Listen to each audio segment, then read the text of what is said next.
Assalamualaikum warahmatullahi wabarakatuh. Selamat siang bagi kita semua ya. Baik, sebelumnya saya ingin memperkenalkan diri terlebih dahulu. Saya Valentina Sitanggap, salah satu mahasiswi STIES Indonesia Purwakarta dengan NPM 2461047. Sebelumnya juga saya ingin mengucapkan terima kasih kepada Pak Didin Hendrawan, Sarjana Ekonomi, selaku dosen pengampu manajemen resiko. Baik, di sini saya akan menjelaskan terkait training risk management ya. Guna memenuhi nilai mata kuliah saya pada mata kuliah manajemen resiko. Oke, langsung aja manajemen resiko. Nah, resiko itu adalah kemungkinan terjadi sesuatu pada sumber daya manusia, finansial, hukum, manajemen, peristiwa, dan lain sebagainya. Oke, nah ketika ada resiko, maka ada manajemen resiko. Nah, manajemen resiko ini adalah tahapan-tahapan untuk mengantisipasi terjadinya resiko ya. Nah, jadi secara konseptual manajemen resiko ini adalah upaya ataupun pengendalian dan pencegahan yang proaktif berdasarkan pengalaman agar permasalahan itu tidak terjadi kembali atau tidak terjadi. Oke?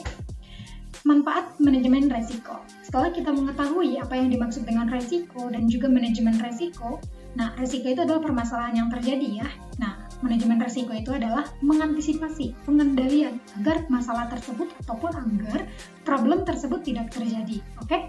Nah, ketika melakukan yang namanya manajemen resiko, contohnya di dalam sebuah perusahaan, maka akan ada yang namanya manfaat yang akan diperoleh.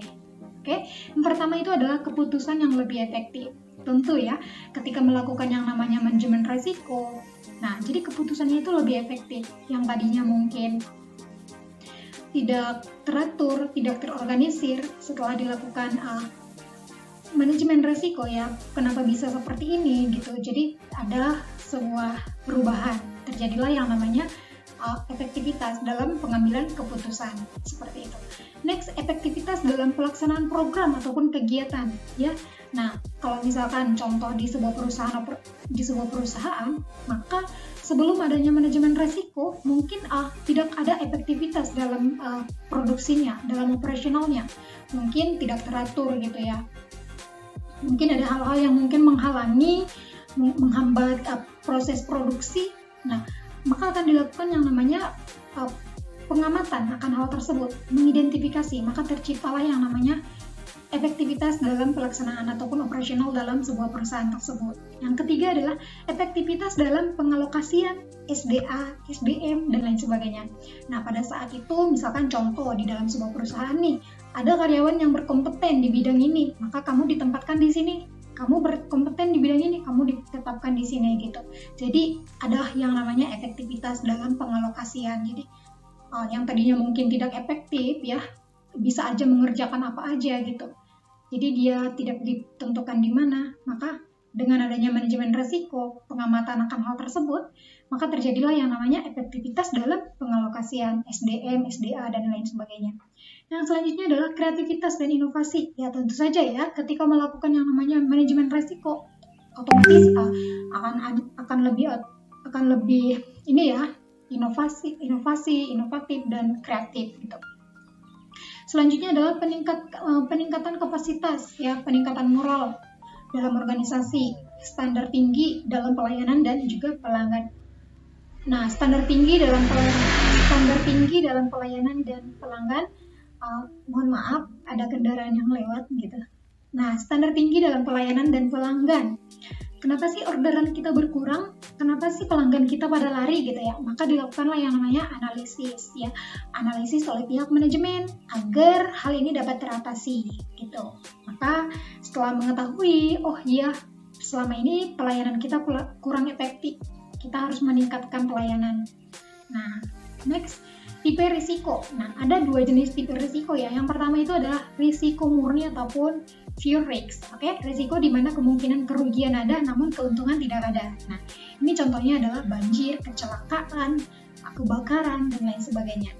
Next, risiko spekulatif atau risiko yang mengharapkan adanya kerugian dan juga keuntungan, bukan mengharapkan kerugian ya.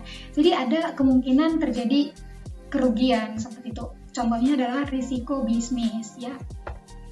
Next, proses manajemen risiko. Nah, setelah kita mengetahui nih apa yang dimaksud dengan risiko, apa Apa yang dimaksud dengan manajemen risiko? Nah, kita juga tadi mengetahui tipe dari risiko. Ada tipe pure risk ataupun risiko murni, dan juga fluktual risiko ya.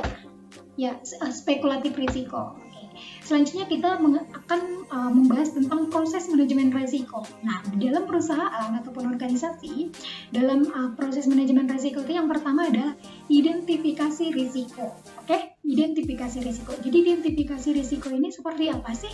Nah, mengetahui sumber dari masalah itu dari mana, problemnya dari mana gitu. Contoh kebakaran. Kebakaran ini terjadi karena apa? Contohnya, oh iya, ada karyawan yang merokok di area yang dilarang, contoh. Nah, agar hal tersebut tidak terulang kembali, maka akan ada peringatan ataupun ada aturan dilarang merokok di area ini, gitu, dilarang merokok di area produksi dan lain sebagainya ya. Masih banyak contoh lain. Yang kedua adalah evaluasi dan pengukuran risiko. Oke, setelah kita mengidentifikasi risikonya, misalkan kebakaran, nah, maka kita mengevaluasi dan mengukur risikonya. Seberapa besar sih dampak daripada kebakaran ini ketika terjadi kebakaran? Oh iya, gitu ya.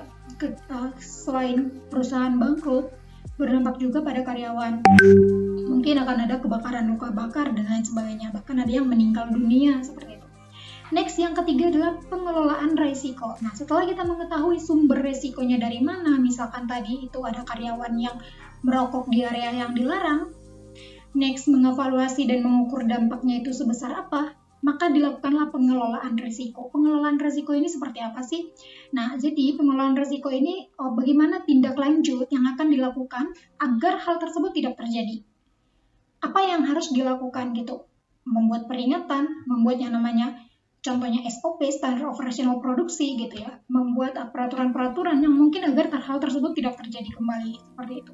Nah, di pengelolaan risiko inilah akan ada pihak manajemen yang akan melakukan tahap-tahap untuk mengantisipasi hal tersebut agar tidak terjadi. Next adalah risiko yang dapat diasuransikan. Jadi ada risiko yang dapat diasuransikan, dan itu adalah risiko murni ya, merupakan risiko yang dapat diasuransikan dan tidak dibuat-buat. Persyaratan dari ini adalah dari pihak asuransi yang pertama adalah objek pertanggungan harus cukup kuantitas dan kualitasnya. Yang kedua, kerugian yang terjadi secara kebetulan dan tidak disengaja gitu ya. Yang ketiga, harus dapat ditentukan dan diukur ya. Jangan tiba-tiba nggak bisa diukur dan nggak bisa ditentukan, tiba-tiba rugi dong pihak asuransinya gitu ya. Pihak penanggung, misalkan pihak tertanggung kerugiannya gede gitu. Jadi harus bisa diukur dan ditentukan. Next, yang keempat adalah kerugian yang ditanggung tidak berkaitan dengan keadaan yang menimbulkan bencana besar. Oke? Syarat ideal risiko yang dapat diasuransikan, kerugian potensial cukup besar sehingga layak secara ekonomis. Probabilitas kerugian dapat diperhitungkan. Nah, demikian yang dapat saya jelaskan terkait training risk management ya. Lebih dan kurang saya mohon maaf. Wabillahi taufiq wal hidayah. Wassalamualaikum warahmatullahi wabarakatuh. See you next time.